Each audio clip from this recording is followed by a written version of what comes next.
it's Belle Marie. Welcome to Duet with Me podcast. I'm a competitive dancer from Miami. Amaya's with us today. She is an amazing dancer. What do you do for a convention? What do you do in a treat when you assist? Okay, so what I do in Intrigue when I assist, I do dances upstage, and sometimes all the assistants go down on the floor, and I don't have to do my solo, which I'm glad. That's so funny. Okay, how old are you? 8 years old. Where do you dance? Dance Unlimited. How long have you been dancing? Since I was 3 years old. Oh wow, that's a long time. Okay, Matt, so I'm going to explain a little game. So we only have 4 seconds to name these things. And if we lose, we have to spray candy in our mouth. And you know these things. The sour candies? Yeah. Okay, I'm going to ask a question, okay? Okay. Name 3 dance competitions in 5 seconds. 3, 2, 1, go. Jump, 5, maneuver, 4. radius. Oh, good job. So you don't have to spray these crazy things. Okay. Now you ask me. Okay. Name 3 dancewear brands. Work, 5 dancewear, and oh my god! Oh yeah, I know. Okay. Open your mouth. You just said that. I'll just do 2. Open.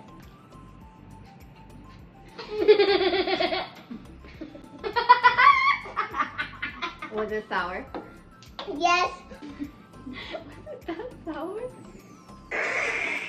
Okay, it's not sour, it's just gross. Sorry. Okay, name 3 dance styles in 5 seconds. Sorry. Go. Contemporary, lyrical, and hip hop. She got the easiest ones. Okay. Name 3 dance studios. Ready and Spotlight, Dance Unlimited, and Stars. Good job. Yay!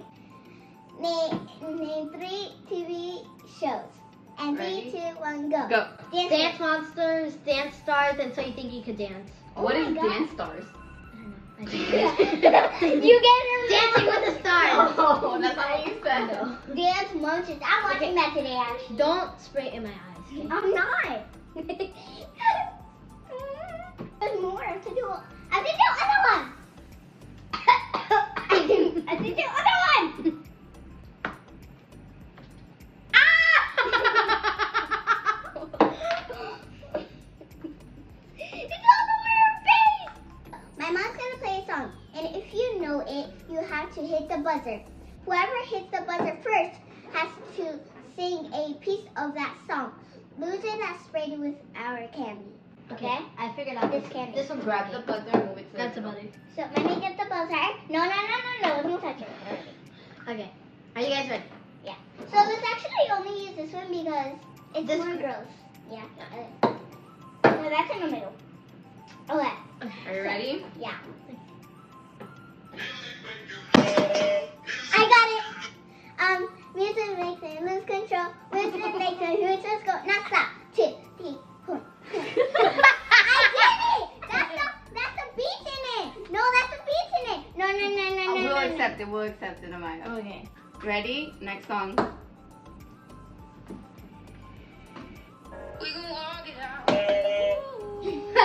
Okay. Wait, pause it. Oh, I know this one. We can walk around.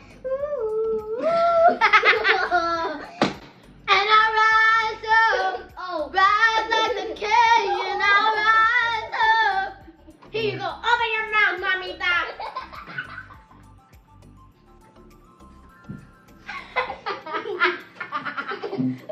You can't sing what you just. You can't sing what you just heard.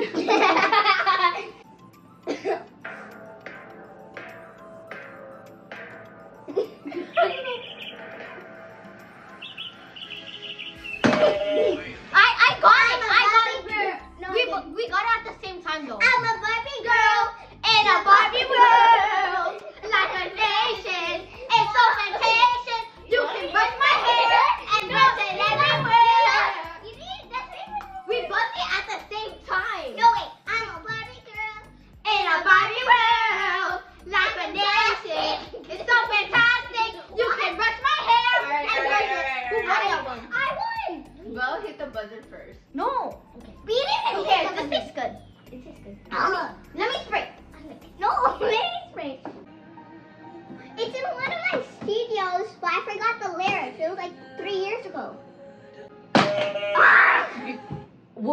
name of the song. Okay, what's the name? Oh. We'll take the name of the song. Okay, you guys both lose. It's never enough. Never enough! Alright, ready? Wait, no, our next 3, 2, 1. Going on my face. Ready? And next one. Fly, fly away. Don't You let sing it the song? cry. Yeah, she was Don't that quick. shed a tear. I'll still Your heart is blind. Your soul is fear. Alright, Maya. Beyond the... I'm gonna spray myself because it tastes good. Ready? Wait, you have to spray me. Don't put it on my face. Ready? Last song.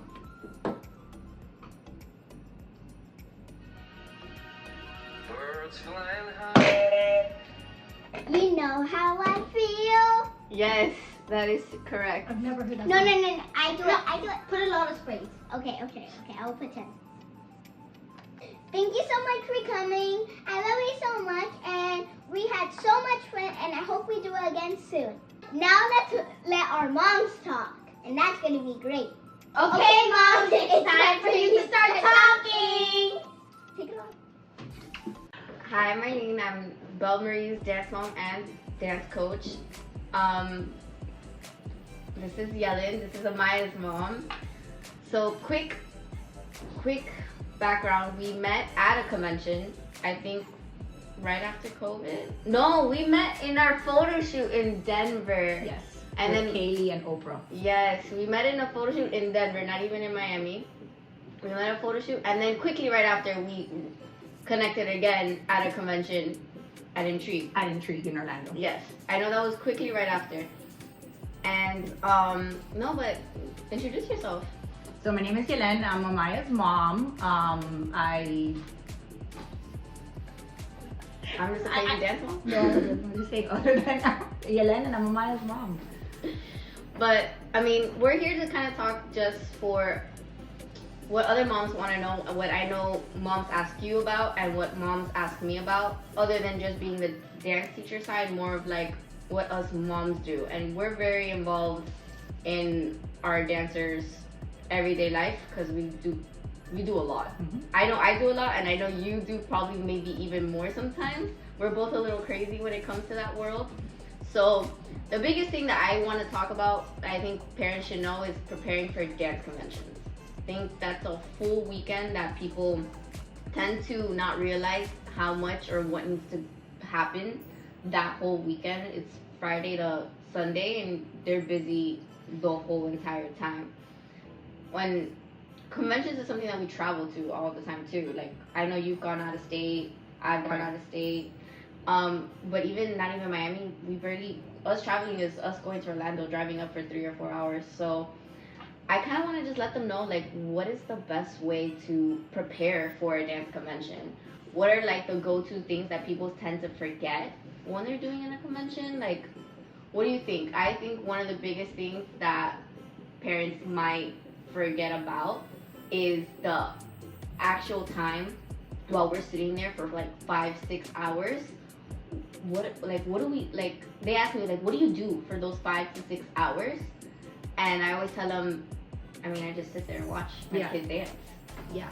So I would say some of the best advice that I have, that I've learned, obviously, Amaya's been dancing since she was 3, really competitively dancing. I would say for the last 2.5 years, this is her 3rd year dancing. I think one of the things that we as parents maybe fail to take advantage of the opportunity of the networking that happens in these dance conventions. I think that's a big piece of this world.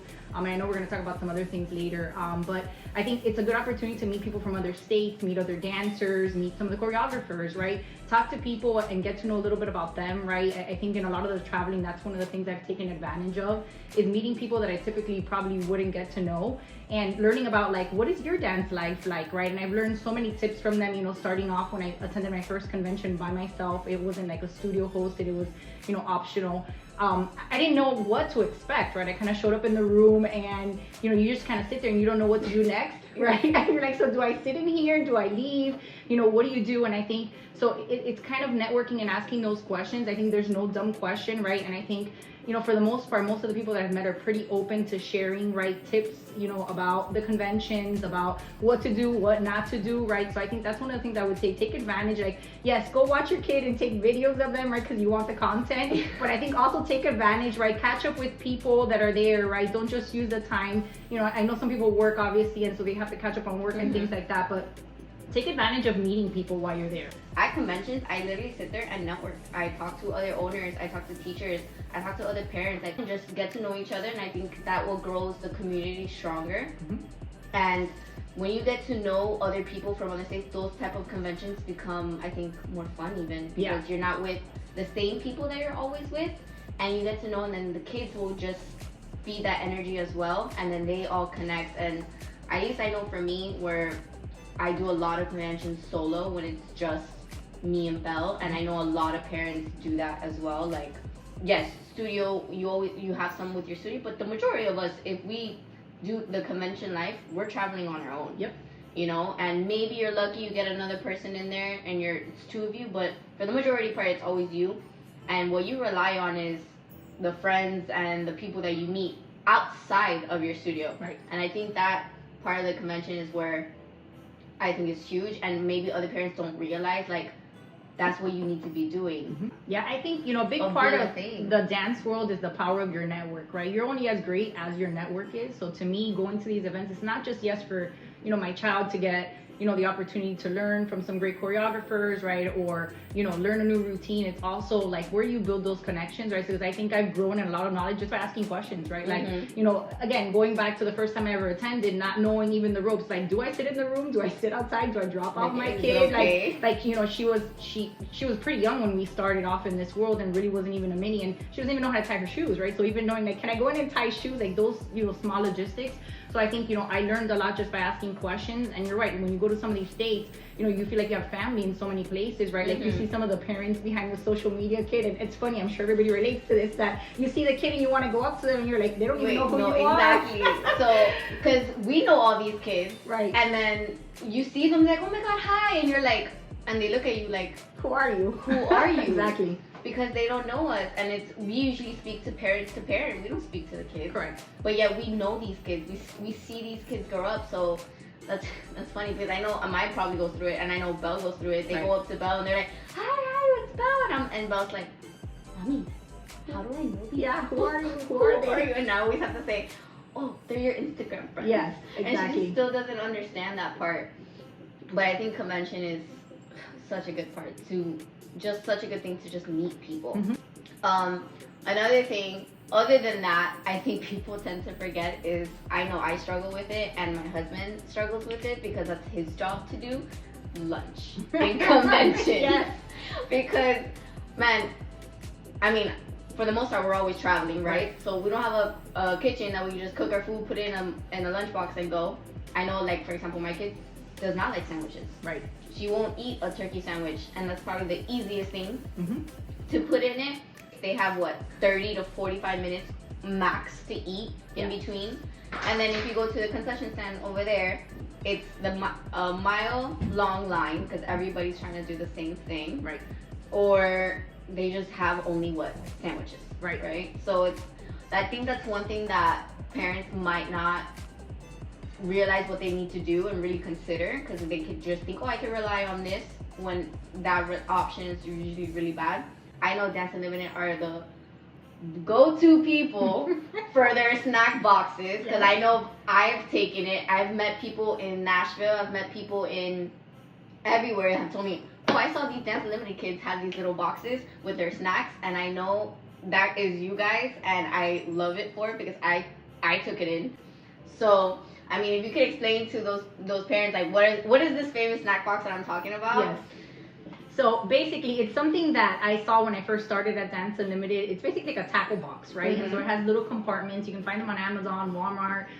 It's good to get the ones that have like removable inserts, right? Just in case like you want pretzels versus you want M&Ms, right? But basically it's a box, right? A tackle box that you fill each of the compartments with different snacks. I think that's probably a good tip for the parents, right? Your kids are dancing 4, 6, 8 hours, depending on if they're also doing competition, right? On some of these days. And they sometimes just need that energy rush, right? And the problem is between having to change the shoes to be prepared for the next class, they don't really have a lot of time to, you know, snack on a whole bar or something like that. So you got to give them something quick that keeps them going, right? So having, you know, things again for kids that, you know, like to eat a little healthier, having healthier snacks that are in the box versus, you know, these like a sugar rush, something really quick, like my child, Maya loves fruit roll-ups, for those that you know that. So it's something quick that she can have, right? But it's something that we share in the community, right? So we open it up and all the kids come running. They take a quick snack and they go back to dancing. Belle has been part of that. You guys, it's this box that we, in between classes, you go to the floor, you put it on the floor, and they just attack it, right? Yeah. Like you said, I know I put Swedish fish in Belle's because it gives her a little bit of energy, and then the best one I've always known is marshmallows. Yes, kids love that. The marshmallows one is super easy, you know, snacks that are easy, small, easy to grab, and does not dirty. I think is the biggest thing when it comes to that lunch time. You know, yes, you're gonna have to maybe make the hubby or make somebody go drive to go somewhere quickly because you have to be prepared. You know, I know already an hour before that lunch starts, I'm already planning. All right, you're gonna go here, you're gonna go here. You need to give yourself time because if your food is late, it's gonna throw everything off. Because if now you can't stuff them down the last 10 minutes because they start right back up and they start on time. It's not that Miami time. They start right on time in those classes, and you have to go back and forth. For sure, another thing in conventions I know they ask me about is how do you pick your outfits? Oh, that's a good one. Outfits are huge. You know, everybody talks about what are you gonna wear for convention. Choosing an outfit is huge. I know Belle tries to pick some outfits, but I try to guide her some other ways too. I know, and you have to bring more than one outfit. Yes. You have to bring a pack load of outfits. I overpack a little bit. You have to overpack. You have to think about what sweatpants they're gonna wear for hip hop, the sneakers that you have to bring, right? You have to bring so many different things. I know it's in now for ballet. You have a little ballet skirt, like anything to really have your kids stand out in some sort of way. Yeah. I think it's huge. You don't want to just be super simple just because everybody around you is kind of going a little extra. Yeah. You know, I think what I started with Belle is doing these little hair clips things that Belle loves and seems to get like a little bit of attention other than just having the slickness. So I think really paying attention to what your kid is wearing is going to be huge when it comes to convention. What do you think? So I would say one of the first things I give as advice is be yourself, right? So I think, you know, sometimes people get caught up in trying to, you know, emulate or follow what everybody else is doing. Is be whoever your kid is comfortable being, right? That's true. So, you know, for example, Amaya's in a phase right now that briefs for her is not her go-to, right? She feels more comfortable wearing shorts, and even though maybe a lot of people are wearing briefs, that's not her thing, right? So I want my child to feel comfortable because that's a big part of them having the confidence as they're dancing. So right now, you know, she's in that phase, and so I pick out a number of outfits like you mentioned, right? So obviously first thing is you take a look at the schedule, what are the classes, right? And so it's a matter of thinking, okay, on this day, I know that because there is ballet, she maybe needs to wear, she's gonna wear shorts, they need to be like, you know, more like booty cut, right? Instead of, you know, longer bikers because I know she wants to wear a ballet skirt, right? And then on the day of hip hop, they can be longer bikers because you can just throw the hip hop pants on top of that. So I kind of plan my outfits, I throw them on a bed, and I see what kind of pairs. Exactly. I think another thing to keep in mind is for those that have brand commitments, you know, I know both of us are kind of in that situation too, right? That we want to represent the brands that we work with, you know, throughout the weekend. So planning to make sure, you know, I cover each of, you know, the brands that we work with. I know for me, it's always been very important to be very different. I do not like to look like everybody else in the room. I'm sure many of you that know Amaya and us. We do have a number of custom outfits, you know, from the different brands that we work with. They tend to be a little bit on the exotic side, you know, a lot of prints and things that, but again, not everybody, you know, not every child is in that same phase, right? So you got to go with what your child likes and again feels comfortable in.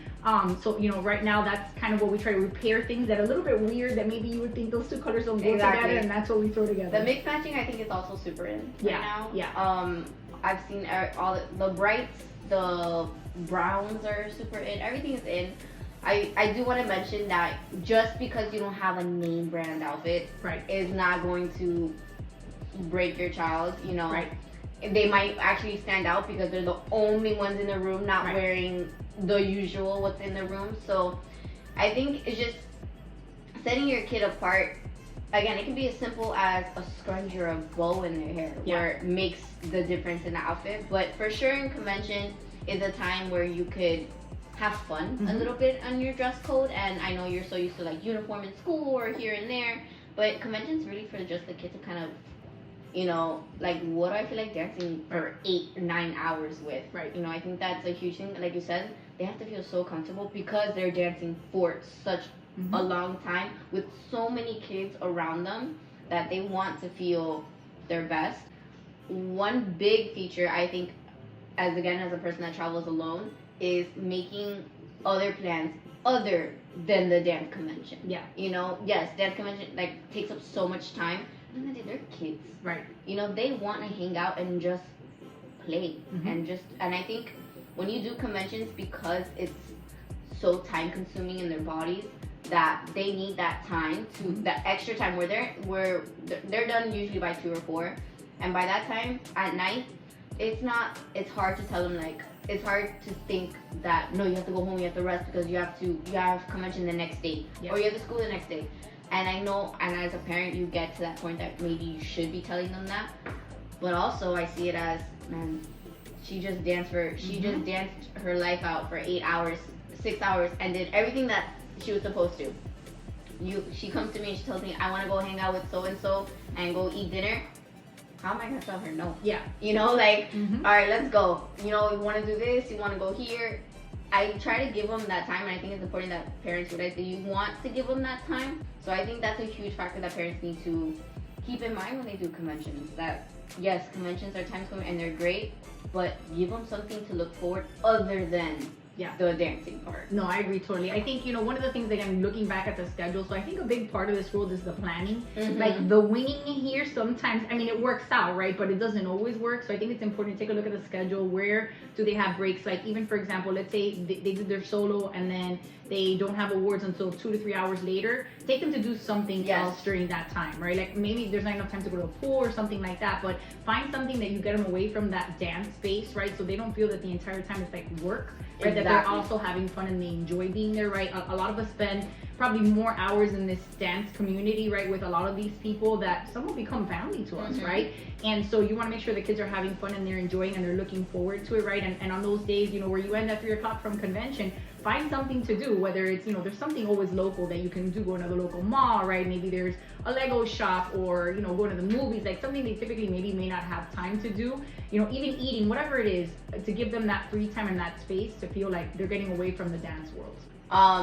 But usually for conventions, I think to wrap it up, conventions I think are beneficial. Mhm.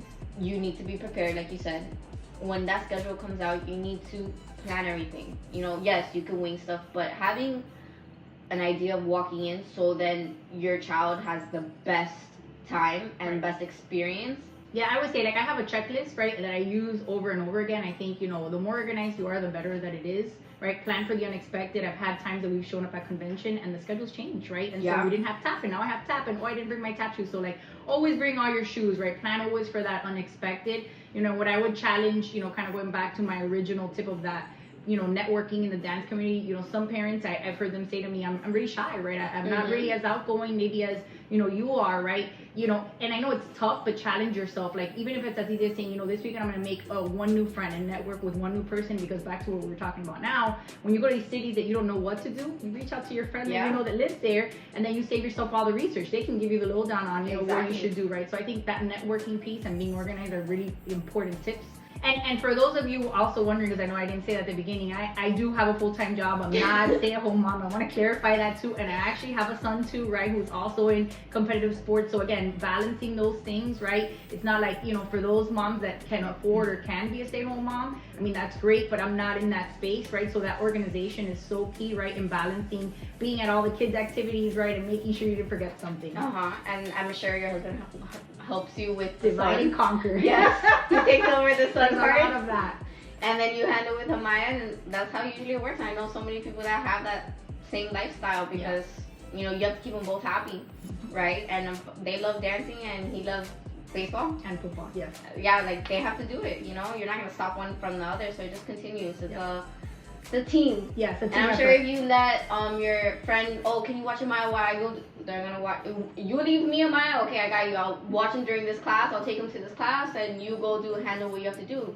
That's what it's all about. It's part of being a village, right? I think that's how you kind of get through this, right? Back to your food topic. Like sometimes I've forgotten the food, right? But somebody else brought a few extra chicken nuggets, and that's what she ate. You know? I know Bo has grabs from one of those Dance Unlimited boxes when I didn't have a snack because I just forgot. Yeah. You know, like people forget. People are human, and sometimes I've forgotten water. Yeah. Like it's like I have to go run. Like things happen, you know, and. Oh my god, biggest tip ever. You have to have a water. You have to have a huge water bottle or some sort of like ready to go because they give them, alright, you have water, 10 seconds, and they run to you, you know? Like you have to be ready for all that little thing. But conventions are fun, and I know I have a blast, Belle has a blast, and I love seeing you there because I always see you there. Same. But I mean, moving on, I think another thing that I can take advantage while having you here is Amaya, queen of photo shoots and dancewear brands and all of that. Amaya's everywhere. Everybody wants her wearing their clothes or anything like that. And I kind of want to talk to you, like, I know other parents want that as well. Like, what did you do to get Amaya so out there? It's not, and it has nothing to do with social media really for that, because Amaya was around when she was barely anything in social media. You know, like, yes, the following always helps, but I know Amaya was doing that stuff before that. So, like, what is it? Like, what did you do? I want to know too. So, I mean, there wasn't really a science to it. This is somewhat like raising kids. There's not a book, right, on how this happens. So it goes back to my networking piece. Like for me, I live by, in my like professional career as well as in the dance space, by the networking piece, right? So it kind of just started, right? Obviously, we're very fortunate living in Miami. There are a number of dancewear brands that are very local. Very local. And I think people don't realize how many of them are in kind of the Miami, kind of Fort Lauderdale area. We have, you know, AA Dance, we have Oprah, we have LA Dance, right? And they're fairly close, right? So it was a matter of, obviously, we were buying dancewear for the conventions and things like that. And that's how I kind of met kind of the owners.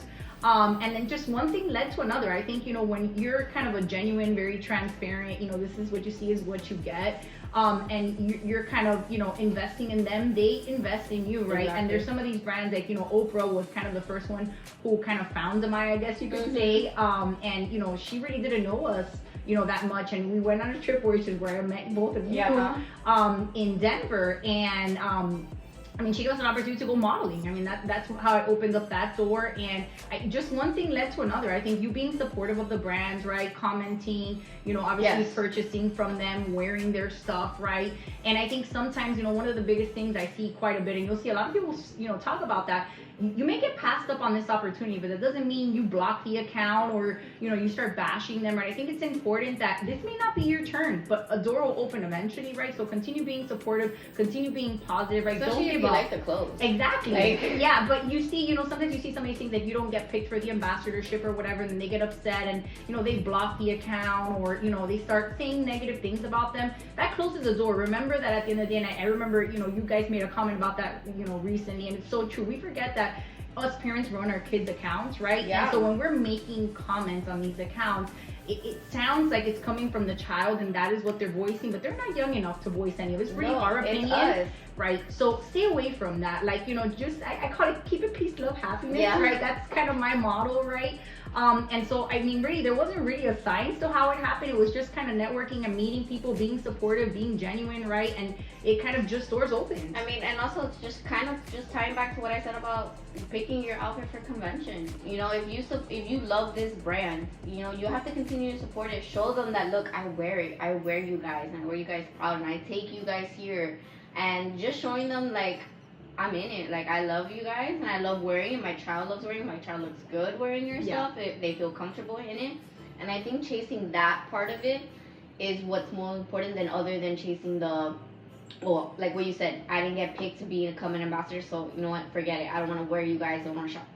It doesn't work like that. Yeah. You know, Belle has, I know when I first started out, I applied to, I don't know how many ambassadorships. Belle got denied so many times. People don't know, and those companies come back. They're like, oh, I know you applied, please, da, da, da. And they come back.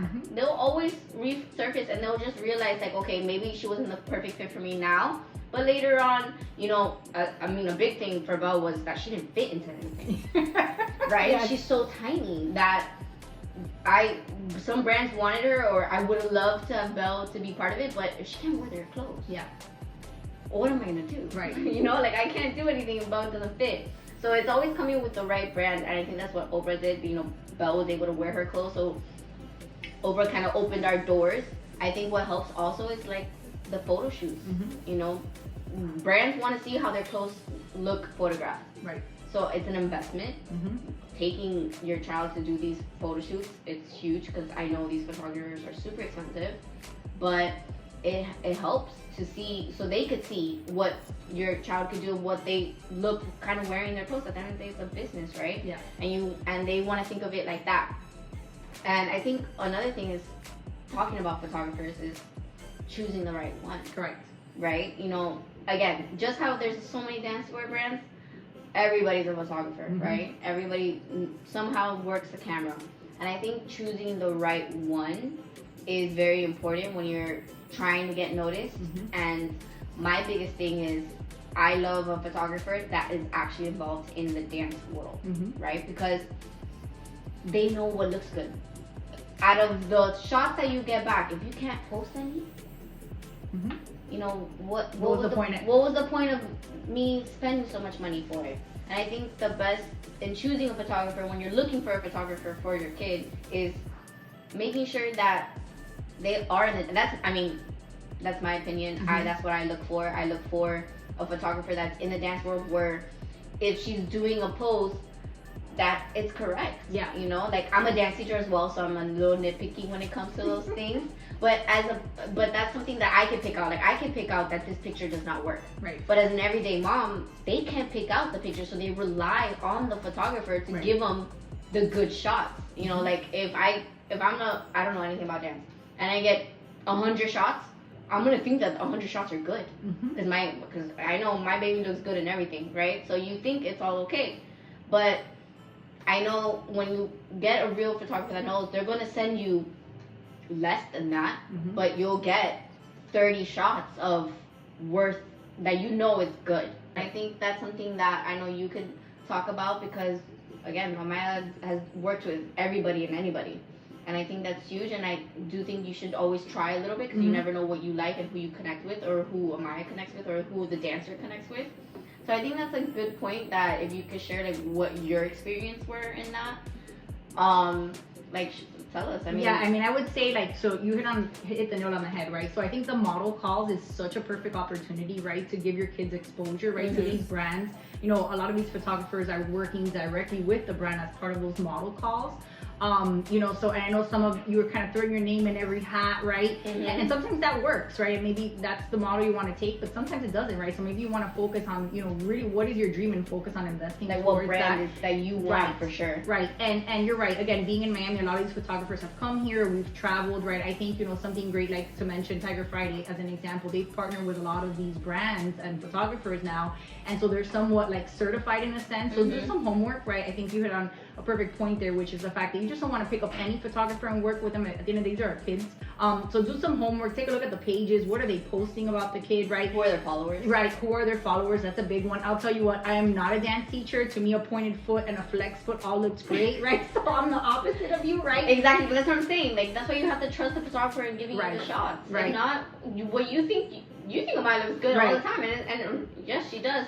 But to another dancewear brand that's choosing dancers, if a picture, her foot is stickled, or her knee's not that straight, like her relevé's not that high, you know, like those are little things that they've noticed that you might have not noticed, but you're hoping that your photographer catches. Right. Yeah, so I think those are important questions. Like, when you're going to work with a photographer, right, like, find out what is their background, right? Are they a dance teacher? What is their dance experience, right? Especially, like, coming from somebody like me that has no experience, so I really need to rely heavily on them to help guide my child, right? In our first photo shoots, like, I couldn't guide Amaya. I didn't know what was left from right. So, you know, it was a lot of, like, that homework. looking up other photographers, looking at other poses that kids had done, right? Trying to understand and teach them. But I think it's really important, right, in finding, you know, looking at these images, who do you like the style of, right? Because there's some, you know, photographers that maybe, like, you know, they do dark settings all the time. Maybe that's not the look you're going for, right? Like how they're editing it. Correct, right? So look for somebody that you feel this goes for kind of the image that I'm looking for, right? And kind of do your homework, right? Asking around or asking the photographer, get information about their background, where are they from, you know, and understanding others that maybe have worked with them. Like if you know some of the kids' parents, right, reach out. Hey, what was your experience like? What was the turnaround time, right? Because if, for example, sometimes, you know, parents have an expectation that they think I'm going to take pictures and I expect I'm going to get them all back and edited tomorrow, and that's your expectation. Not all photographers work that way, right? So make sure you set your expectations to understand what it is you're getting out of that package. But yeah, I mean, we've worked with a number of photographers, and kind of those are some of the tips, right? Again, asking around, doing your homework, understanding kind of their background. And another thing that you pointed out is poses, right? Like yes, your kids they can start out super young, but I think even if you're as young and if you're investing in this, you need to come somewhat prepared. Yep. You're not gonna come there and like stand there in the middle and be like, what do I do? Even though yes, the photographer will always help you and give you poses, but you'll get more stuff for your money if you just come prepared. Yep. You know, at least I would say 3 to 4 poses that you know your child will feel comfortable doing and can hit it right there in the spot. Because sometimes the photographer asks, show me what you could do. Yeah. You know, and some of them will help you. Of course, they will always help you. But if you can come already prepared with some poses in mind that you know that you can hit and looks good, I think that's huge, because that's gonna save time. Because usually you have an hour in between changes, or sometimes those shoots are 15-20 minutes. Yep. So it's like you have to take advantage of all the time that you have, because the more that they can shoot, the more shots you can get. Yeah. So what I would do is as I was scrolling through Instagram or I was doing my research, I would screenshot the ones that I thought, okay, I think Amaya could do these, right? I would actually have her practice them before we would go to the photo shoots, and I would keep the ones that she knew. So when she was doing the photo shoot, I would show her, okay, go do this one. Okay, go do this one, right? Because then you want to maximize the time. I think also, again, being prepared and organized, like what are your outfits? Having them kind of laid out. How are you changing them, right? Having, you know, a quick change or some, you know, mechanism. Don't depend on running to a bathroom every single time. Correct. Like, you're wasting so much time that you're not going to get. Right. And I think another point is getting there early to stretch. Yes. People don't realize, like, yes, they're posing, but they need to stretch. Like, it's like these photo shoots is like a routine. You need to full on stretch if you want to get the best shots. So if you're gonna show up there at your call time to take pictures of what? Yeah. You know, they're not stretched, so they're not ready to go, so they're wasting time. You have to get there early. I think a big thing, I know, I gotta get there early for both to stretch, because if I want the shots that I know I want, the cool ones, they need to be ready.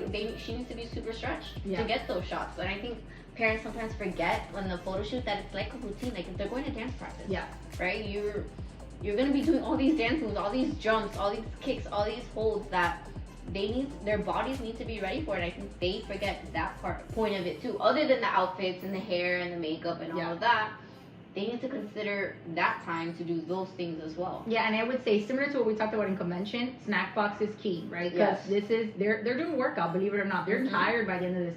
Hydrating them and come prepared for the unexpected. Like, you know, the hairdo that you came with, you know, all of a sudden it's not working out. You need another hair clip, or you need another hair tie, or you need some more spray, or, you know, you just got to come prepared, not knowing, right, what is going to happen. I think the other thing, again, back to like the convention, use the same model. Be yourself, right? Like if you like to accessorize, be cool, start your own trend, right? Like you don't always have to follow what everybody else is doing necessarily, right? So if you want to try a hat, like those types of things, bring those things to be yourself.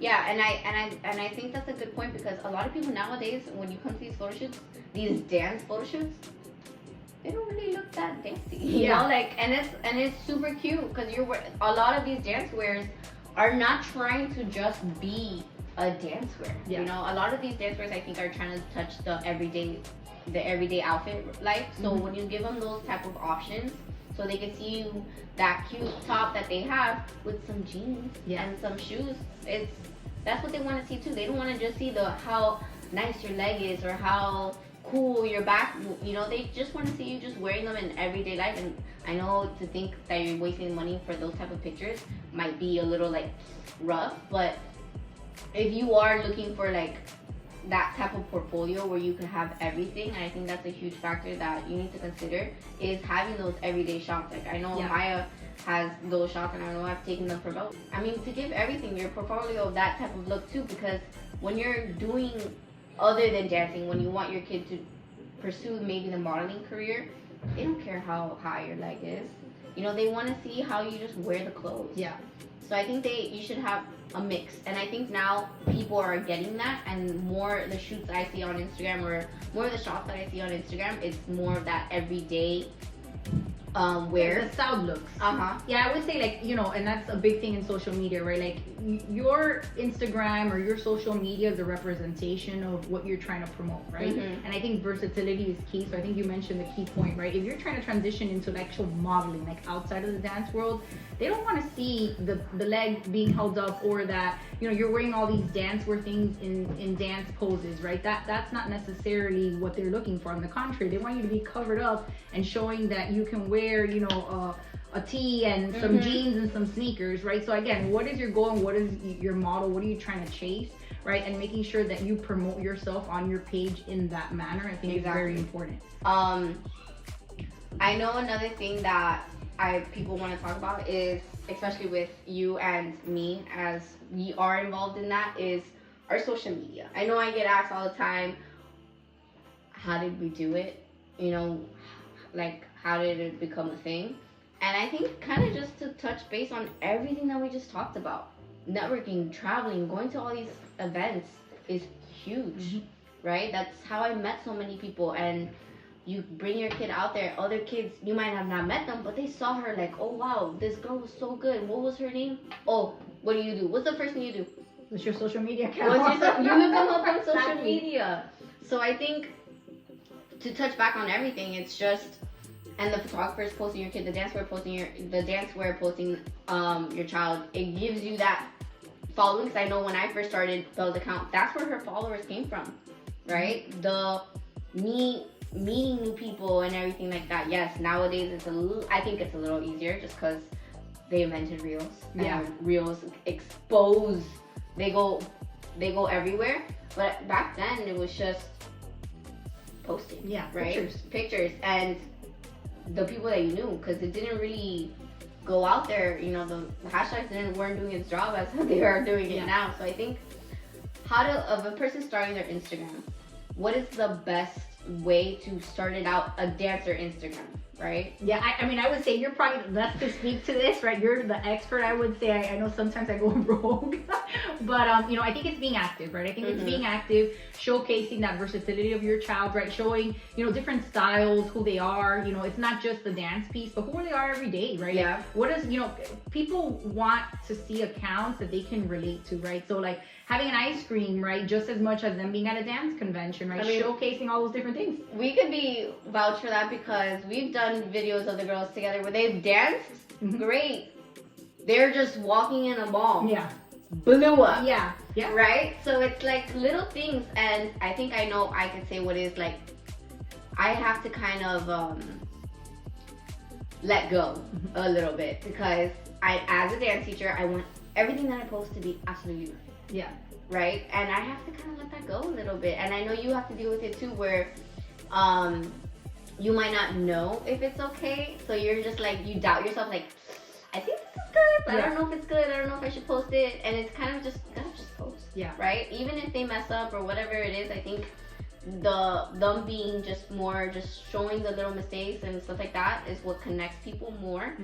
And to kind of grow your Instagram, like you said, it's just being active on other people's accounts. Correct. Right? Because you show them love, usually they show you love right back. Yeah.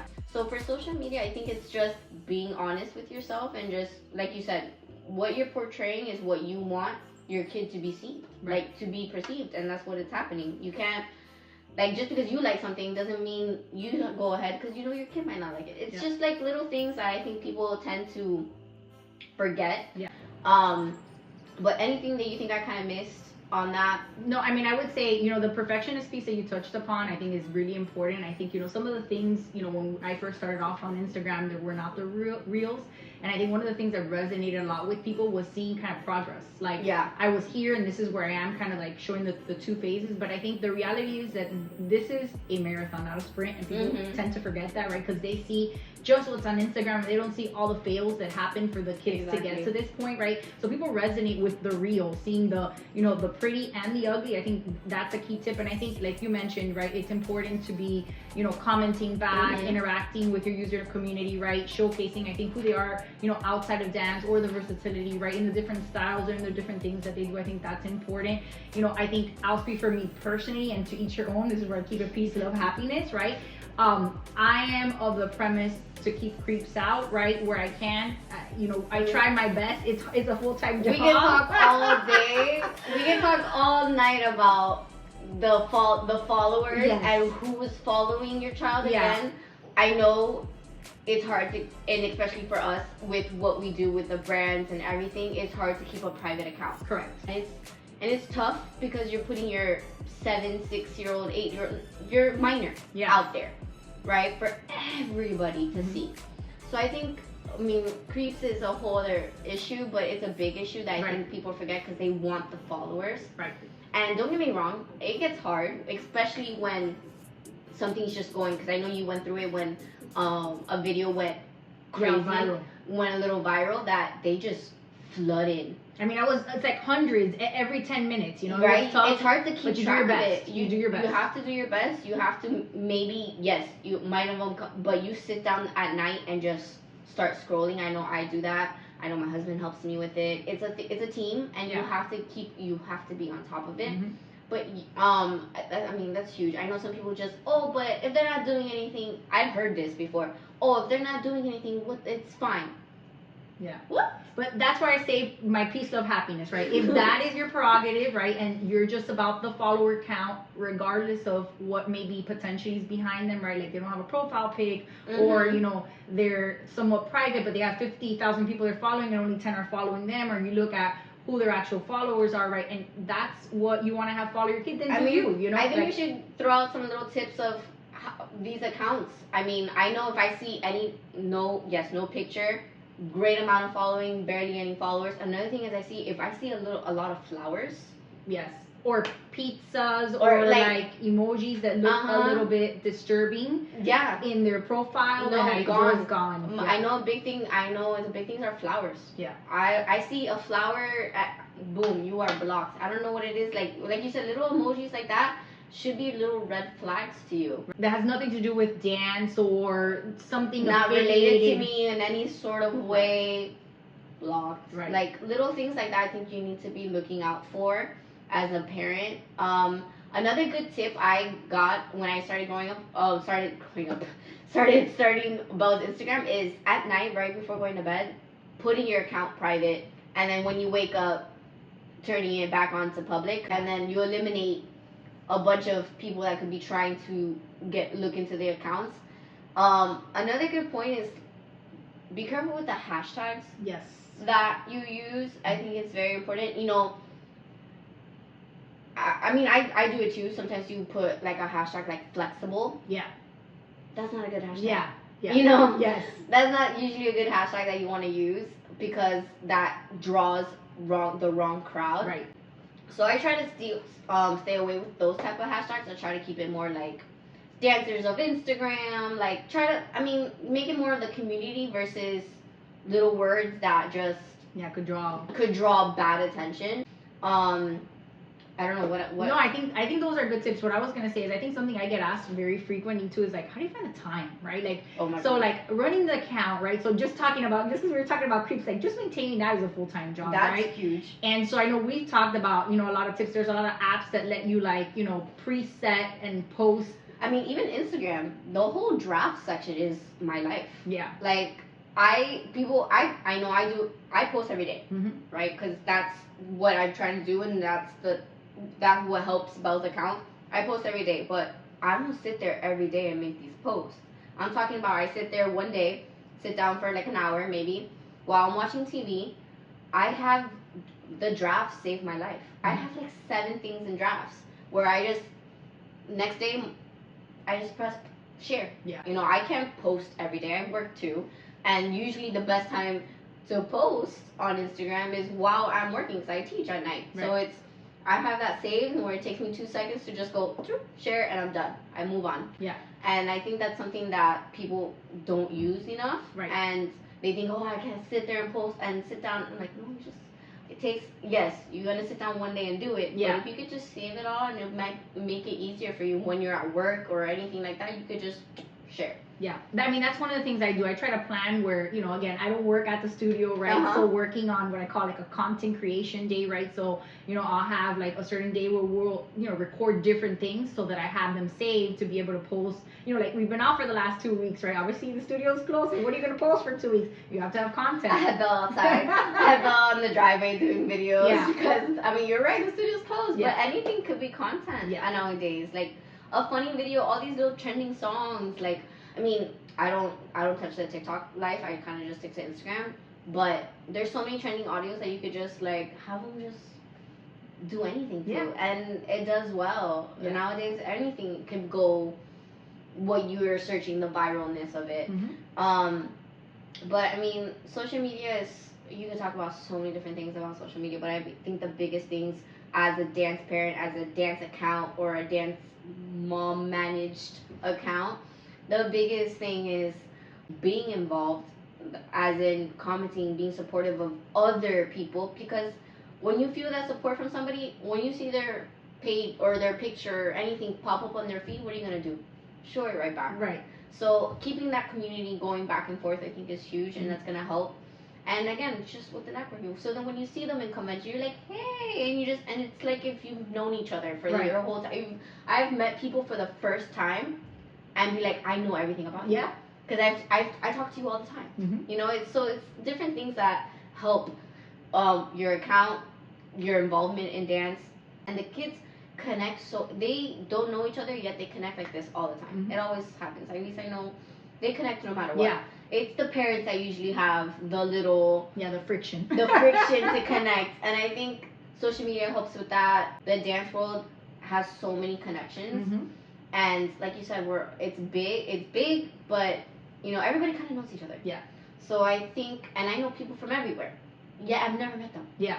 You know? That's why keeping your bridge open, right? Like not burning the bridges is so important, because like right now maybe you're in X phase, right? And you have the input, but maybe they, you know, accomplish something and you want to know, how do I get there, right? Yeah. You want to be able to have the ability to reach out and ask, right? And have them give you guidance, right? So I think that's why it's so feel important. comfortable enough to do it. Right, exactly.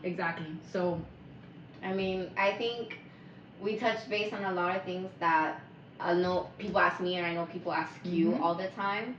So, I mean, I just appreciate you coming and talking to me and talking to everyone, letting us know what dance moms, how to just run that dance mom life, right? So, thank you so much. I mean, thank you. I appreciate you having me on the podcast. Yes. So much success. Wish you guys the best of luck. Thank you.